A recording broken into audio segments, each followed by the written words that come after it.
আসসালামু আলাইকুম আদাব। বিএনপি স্থায়ী কমিটির সদস্য সালাউদ্দিন আহমেদ হঠাৎ উনার মনে হয়েছে তিনি কি জানি মিস করে গেছেন। মনে হলো 10 মাস কুম্ভকর্ণের ঘুম দিয়ে 10 মাস পরে এসে উনার হুঁশ হলো যে উনি গুম হয়েছিলেন এবং সেই গুমটি করেছিলেন শেখ হাসিনা।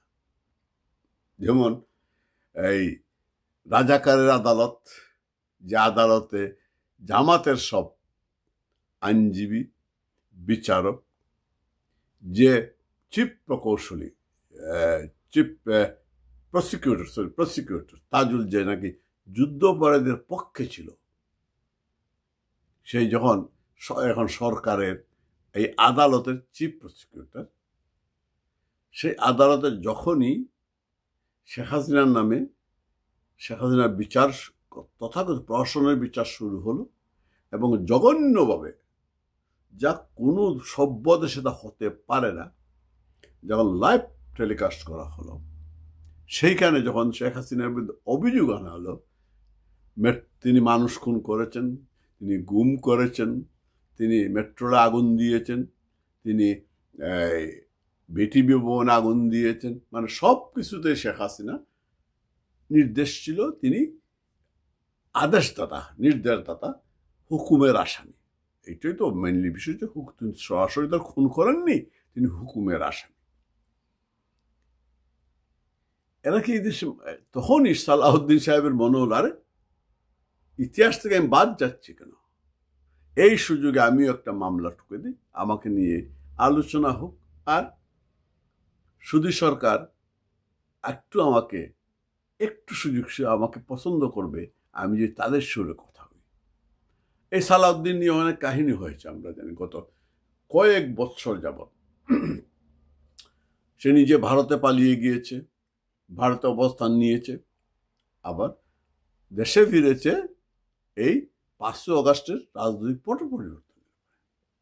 ভারতে সে আশ্রয়ে ছিল। তার দলের অনেক মানুষ, বাহিরের মানুষ তো অবশ্যই, তাদের মিত্রদের অনেক দলের অনেক মানুষ মনে করে সে ভারতের মূলত এজেন্ট, এবং এজেন্ট হিসাবে সে দেশে ফিরে এসেছে এবং ভারতের হয়ে কাজ করছে। ভারতের এজেন্ট আমাদের কথা না। কালকে আমি তার বক্তব্য যখন প্রচার হচ্ছিল, তখন এই যে ঐক্যমত্য কমিশনের বৈঠকের পরে, তখন বিভিন্ন জনের কমেন্ট দেখলাম তাকে সবাই রর এজেন্ট বলছে, ভারতীয় এজেন্ট, এবং গালিগালাজ করছে।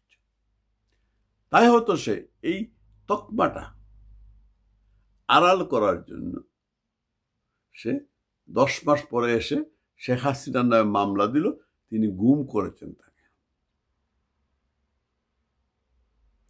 শেখ হাসিনা এত কিছু করলেন, শেখ হাসিনা সব করলেন, তাহলে শেখ হাসিনা ক্ষমতা থাকতে পারলেন না কেন? শেখ হাসিনা মেট্রো জ্বালিয়ে, হাস্যকর কথাবার্তা, 800-এর মতো মামলা, অর্থ কিছুই না। এই যে নাটকগুলা চলছে, সবই নাটক। তাদের উদ্দেশ্য হচ্ছে শেখ হাসিনা যেহেতু আওয়ামী লীগের প্রাণ ভ্রমরা, শেখ হাসিনা যেহেতু মুক্তিযুদ্ধের বাঙালি জাতীয়তাবাদী পক্ষের প্রাণ ভ্রমরা, সুতরাং এই দেশটিকে এবং এখনো বাংলাদেশের অধিকাংশ মানুষ শেখ হাসিনাকে ভালোবাসে। শেখ হাসিনা ভালোই ছিলেন, কথাগুলো বলছে। কতিপয় এনজিও, মানবিক ব্যবসা এবং ওই শিক্ষিত সমাজ, সুশীলরা ছাড়া দেশের সাধারণ মানুষ, কারণ শেখ হাসিনা সাধারণ মানুষের নেতা, আর শেখ হাসিনা হচ্ছেন পশ্চিমাদের দুশ্মন, কারণ তিনি দেশটিকে বঙ্গবন্ধুর মতো বিক্রি হতে দেননি। এই হচ্ছে তার মূল অপরাধ। সেই কারণে শেখ হাসিনা সব কিছুর জন্য ওই যে কথা আছে না, যত দোষ নন্দঘোষ, অথবা যা হারায় গিন্নি বলেন কেষ্টা বেটাই চোর। এখন শেখ হাসিনা খুন করেছেন, সারা দেশে খুন করেছে শেখ হাসিনা, মেট্রোর আগুন দিয়েছেন। এই যে গল্প, এই গল্প এখন এদেশের মানুষ খায় না। ও তাতে তাদের কিছু যারা গল্প বানাচ্ছে তাদের কিছু যায় আসে না, কারণ তারা এখন সরকারে আছে, তারা জনগণের কথা শুনতে চায় না, কারণ এরা জনগণের প্রতিনিধি নয়, জনগণের ম্যান্ডেট দিয়ে ক্ষমতায় আসেনি। তারা যা বলবে তাই সুন্দর। এই দেশে যুদ্ধবাড়ি আজহার খালাস পেয়ে যায়, আর আমরা চেয়ে চেয়ে দিই। কিছু প্রতিবাদ হলেও তাও স্তিমিত হয়ে যায়। যখন উত্তপ্ত হয় পরিবেশ, যখন ইউনূস মনে করে হায় হায় হায় আমি বোধহয় পড়ে গেলাম, তখনই তার ওই সাংবাদিকদের ডাকে ঐক্যমত্যের মিটিং অথবা রাজনৈতিক সংলাপ শেষে বলে, আপনাদের সাথে যখন আমি বসি, এর চেয়ে শান্তির সময় আর নাই, সবচেয়ে বেশি আনন্দিত হই, খুশি হই, এই কথা বলে সবাইকে খুশি করে দেয়। আর এক কাপ চা খেয়ে ওনাদের মতো কিছু কথা বলে ওনারা চলে আসেন। আর ইউনূস এক কান দিয়ে শুনে আরেক কান দিয়ে বের করে দেয়, এক কান দিয়ে শুনে আরেক কান দিয়ে বের করে দেয়। এই যে কারণ হচ্ছে, সে জানে তা কি করতে হবে, সে তার লক্ষ্য নির্ধারণ করেই এসেছে, এসেই ক্ষমতা। সেই নির্ধারণ লক্ষ্যটা তার আজকের না, 111 থেকেই তার একটা লক্ষ্য। সে আমেরিকা হয়ে, পশ্চিমাদের হয়ে, বিশেষ এবং যারা দেশকে বিরাজনীতিকরণ করতে চায় তাদের হয়েই ইউনূস খেলতে খেলতে খেলে খেলে এ পর্যায়ে এসেছে।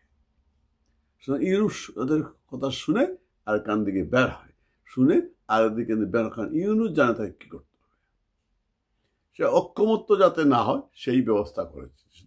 এমন কিছু বিষয় আমি আগেও বলেছি যুক্ত করে, সেখানে ঐক্যমত্য হবে না।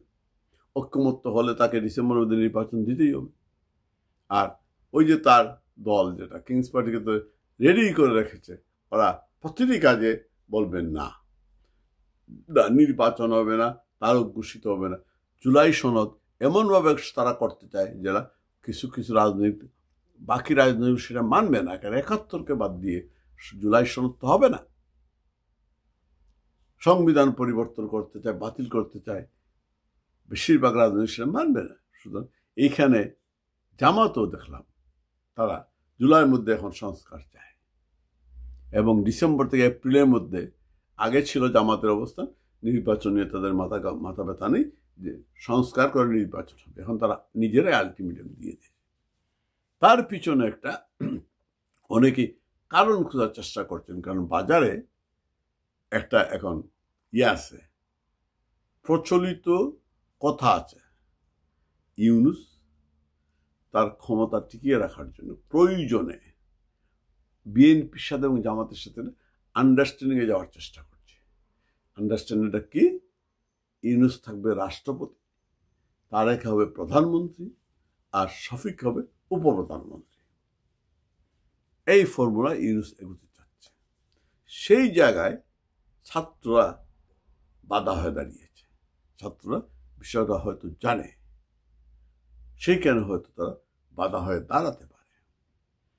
এই ফর্মুলা ইউনূস হাঁটার চেষ্টা করছে, কারণ সে বুঝেছে শুধু জামাত এবং ছাত্রদের ভর করে ক্ষমতায় ঠিকা থাকা যাবে না।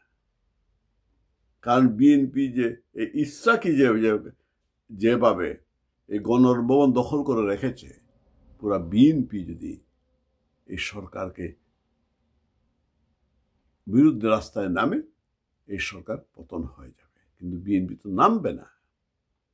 বিএনপি যাতে না নামতে পারে সেই জন্য বিভিন্ন প্রথমত ফর্মুলা হচ্ছে, সে এই যে গ্রেনেড হামলা মামলার আপিল করার অনুমতি আদালত থেকে নিয়ে রেখেছে।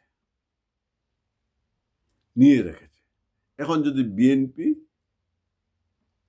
নির্বাচনের বেশি তাড়াহুড়া করে এবং তার ফর্মুলায় যদি না আসে, তাহলে আবার রিভিউ করে তারেকের সাজা বাড়িয়ে দিতে পারে, অথবা যে সাজা ছিল সেটা আবার বহাল করতে পারে। তাহলে তারেক আসতে পারবে না। যদি না আসে তাইলে বিএনপি কেউ করবে। এই জায়গায় ঝুলিয়ে রেখেছে। জামাত ইসলামের নিবন্ধন ফিরিয়ে দিয়েছে, কিন্তু প্রতীক এখনো ফেরত দেয়নি। এখানেও জামাতের জন্য একটা এই মূলা ঝুলিয়ে রেখেছে। অবশ্য আমি নিশ্চিত সেটা ফিরিয়ে দেবে। জামাত যে কোনো প্রস্তাবে তারা রাজি হয়ে যাবে।